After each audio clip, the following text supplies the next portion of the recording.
Sehirbaz kaş ki sen burada olaydın, nağıllardan gelip məni tapaydın, sirlər aləminə aparaydın kaş. Düşeydim tamam bir başka mekana,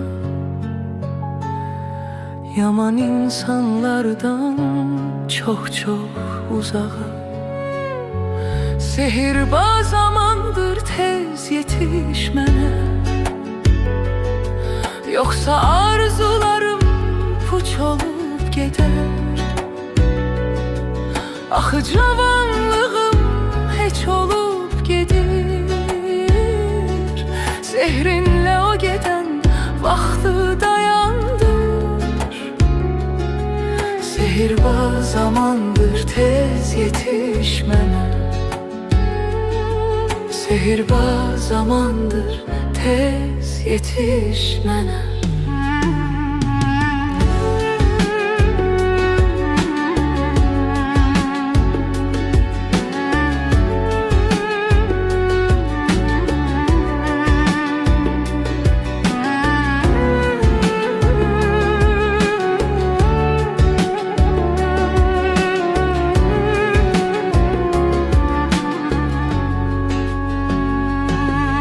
Elə bir yerə ki, nə rəzalət var,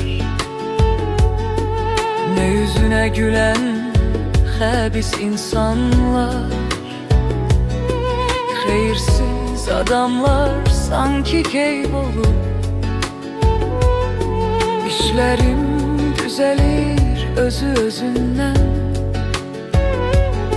minnətsiz filansız lap möcüzə tək.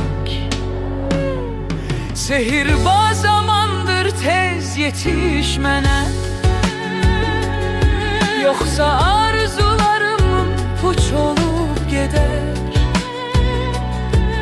Axı cavanlığım heç olup gedir. Sehrinle o geden vaxtı dayandır.